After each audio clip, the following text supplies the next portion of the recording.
Ayan mga kamamshi, ayan mga kalingap, welcome back to my channel. Ayan, shout out sa ating mga viewers. At syempre sa ating ama ng kalingap, Kuya Bal Santos Matubang, Ate Edna Vlogs at Kalingap Rab. Ayan, so support natin yung kanilang mga channel. Bali ngayon ang reaction na natin is yung channel ni Kuya Bal, pero ang host is si President Berador. Ayan, with Carla. Nakakatawa naman.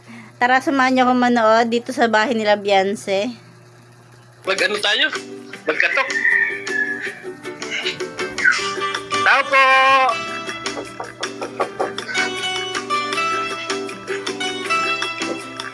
Wala.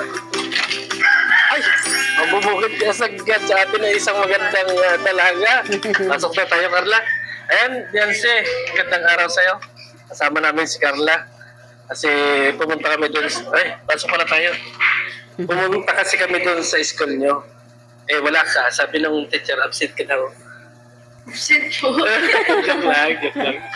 Hindi, pumunta kami doon. Naghatid kami ng lamisa, Wow. sopa. Sama namin si Carla. Para sa ganun. Eh, kaya namin kasama si Carla para kilala. At Kilala po yun. kilala. Ano? Eh, grabe nga ang ngiti ng mga teacher niya eh. Sinakita si Carla. Kaso si Carla, nahihiya pa doon sa mga teacher. So ngayon, nandito kami ngayon ni Carla at ma-adit kami sa'yo para malaman namin kung ang isang Beyonce ba ay satisfied na patulog. Sobra? Satisfied. Napaka-naibig na tulog. Medyo naibig po sanay kasi dati po nung kami sa matulog. Ano po ditabi po kami ng kapatid ko. Hindi po talaga talaga sa kwarto lang. Pero ngayon, isa lang medyo na kapakusan. Hindi ka pa sanay na walang katabi. Huwag niya gusto pamahin siya ng palagay. Tawag si Carla. Hindi. Doon sa inyo kasi sa ibig sabihin, kayo magkakapatid ay magkakatabi. Ngayon, ikaw na lang mag-isa sa kwarto mo. Kasi doon na sila sa kapila. Oo. Kasi yung babae mag-wait dito pa. Oo.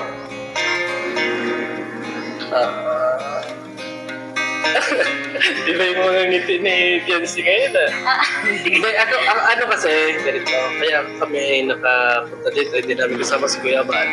Kasi, pinuntahan din sila Kuya. So ngayon, kasamang alamin si Carla mula dahil pupunta doon. So, sinamantala na rin namin na dumaan dito. Pero, nahiyaman ako, magagandang dalaga man yung mga kausap ko dito, mga angels. Ay, ito, Beyonce, di ba? Noong ribbon cutting natin, as in, marami ang nagagalit sa atin. Hindi lang sa'yo, pati sa akin, kasi ako daw yung kinukontak ng iba para makausap ka or makapagsabi kung ano yung dapat sabihin. Pero hindi ko nasabi. Pasalamat ka doon sa mga tao na yun. At hindi ko rin naman kasi nga, wala rin akong signal. Sinta na po sa mga hindi ko nakakalimutan.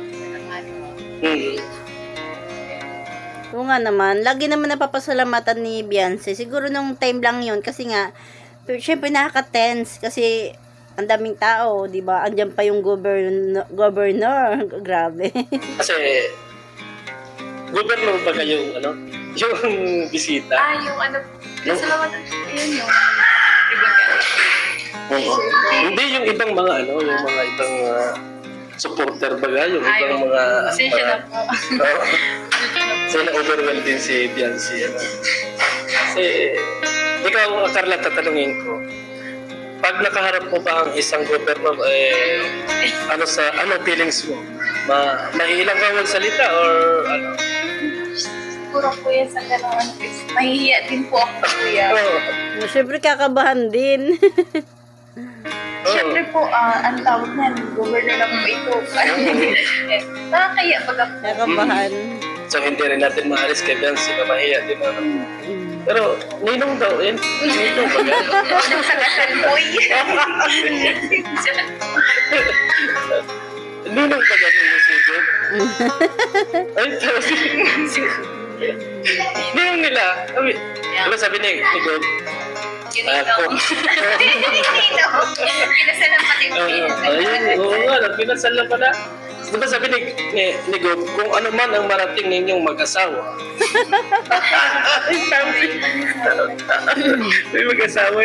Ano naman ang ano dito sa ano, halimbawa, may nakita ka bang pagkukulang o need pa dito sa bahay mo, o halimbawa, hindi mo sa electric fan o sa, ano, wala Na na. may inayos lang po sa papa niya sa taas. Another lang. Oo. Hindi po na talaga. Oo. Eh, hindi naman mainit kung sa dito. May ano naman po yung mga binigay ko pag dati na electric fan. Si mama mo, ano, okay naman sila. Si Papa Itz, hindi okay.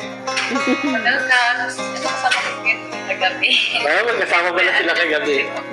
Oh. Okay na. Sabi daw, dito po sa Master. Basta ano po yung nagsisikip daw po sa likod. Yung mga bato sa likod. Kita ko nga kayo kagabi. Marites na ako sa dulo. Wow, sige. Nakita ko kayo kagabi. Nandun baga ako sa, ano, sa birthdayhan. Ayan. Nandun din si Carla. Nakainipot din si Carla. Hindi kayo nag-abang-abot kapon. Naabutan mo. Wait na ako sa mga. Abutan mo pala. Umuwi rin kasi nung sila Joy. Ay sila Silang school. Beyonce. Kaya kami, ano na rin dito, para malaman namin kung ano yung feelings, kung ano ang buwan, at nakakausapin din namin si mama mo mamaya. Medyo kakaiba pa talaga. Kasi, ay, may pasabi pala yung mga viewers, hindi ko ito dinalaw sa doktor. Hindi mo ito dinadalaw, wala ka daw kay Ito. Wala man po sa hospital si Kuya. Kaya nga. Talaga naman. Magkasama na nga sila kagabi, di ba? Doon sa birthday ni Joy. Tapos, bago pa mag-birthday si Joy, magkasama na sila, nagpa-check up. Ay, nako. Sa kanila ko po yung pinuntahan. Uy, sana all. Diba?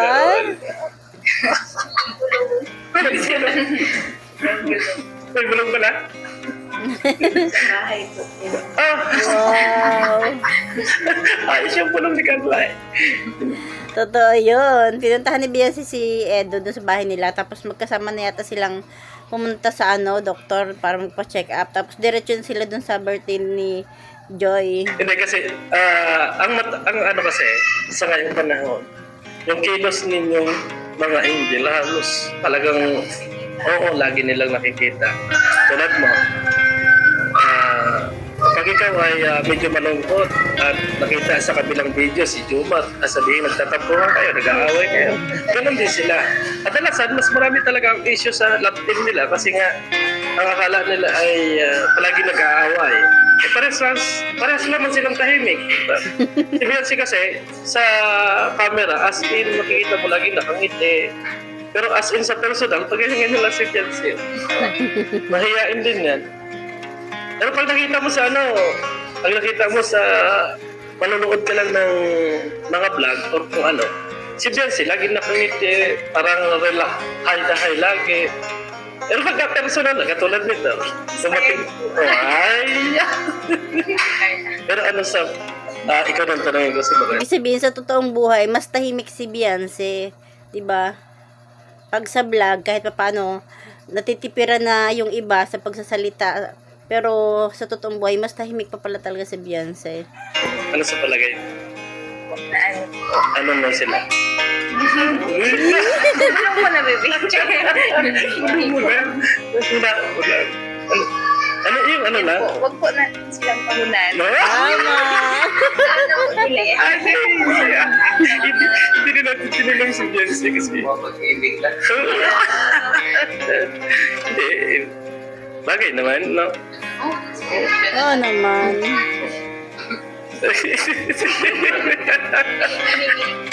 Kinikilig si Beyonce.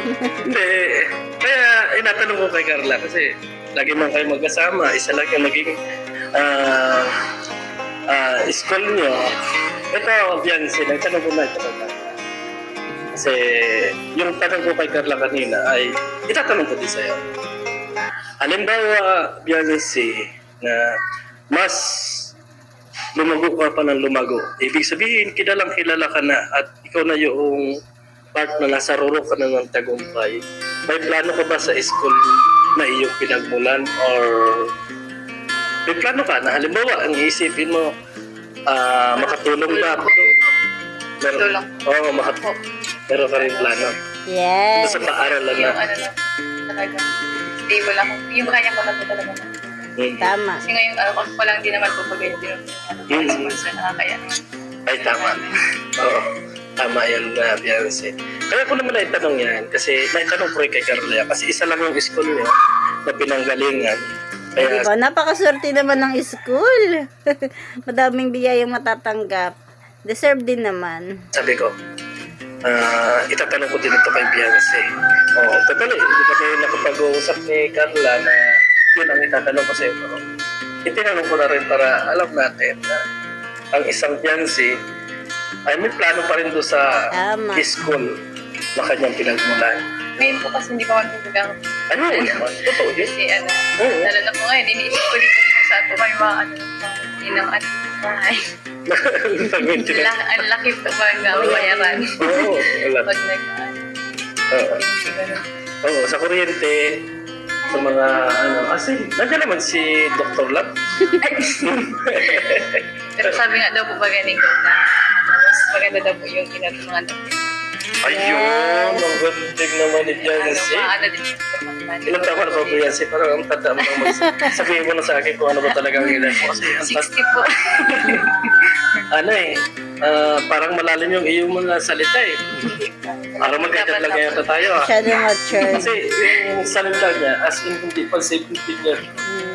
Parang ano ba, matured ka na sa mga bagay-bagay.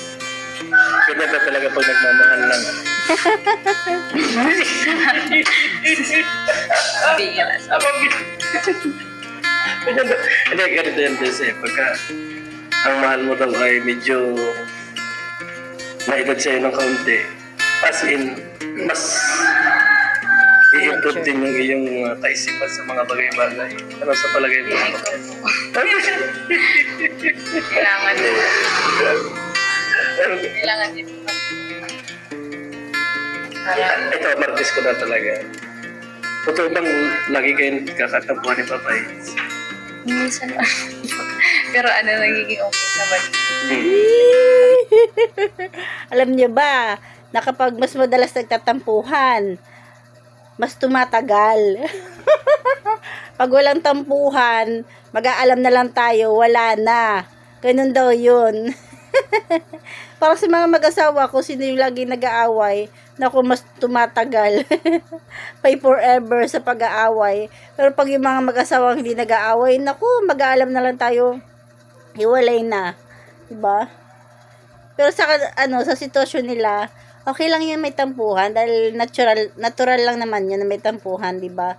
Mas mas tumatatag yung samahan nila.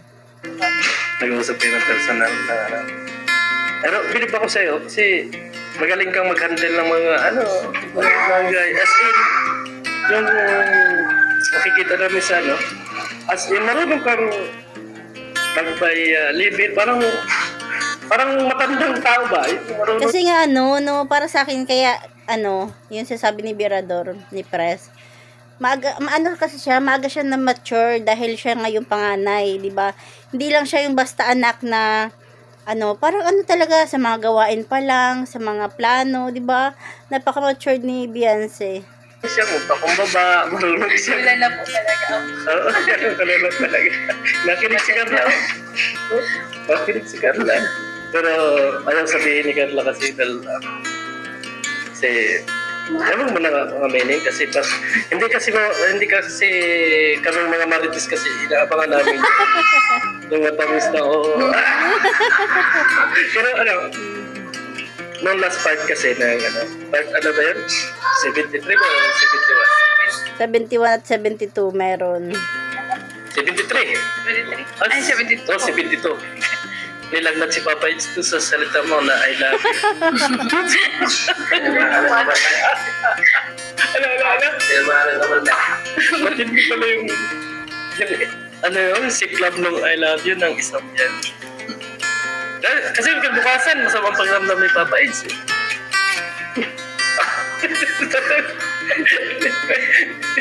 Yan ang I love you yan. Nakakasakit. So, ayun, Delcy, kausapin muna namin si nanay, si mama mo. Para malaman din namin kung ano yung kanyang nasa loading nang makalipas siya dito kasi nga. Pinatit din sa amin ni Kuya Bal kung ano yung lagay ninyo dito. Kung may mga Ayan. problema ba kayo, para Ayan, hanggang dyan lang yung kunting share natin. Tapos dyan sa video pala ni Kuya Berador, yung likod bahay nila Beyonce, nagre-request si Berador na sana ayusin ni Dr. Lab. Oo nga naman, kasi paglabas mo ng pintuan, na siya, lupa. Maganda, yun, paanuhan, flooring, tapos bubong lang, tapos open lang siya, di ba? Para may sila, laundry area, no? Kasi kung panoorin nyo to kay Kuya Bal, ang likod nila Beyonce, yung pagpinto, nag-ampiyas pa raw. Kasi walang bubong. No? Maganda yung lagyan ng flooring. Tapos, laundry area na. Ayan. Hanggang dyan na lang ating kunting share. Thank you for watching. God bless you all and Jesus loves you.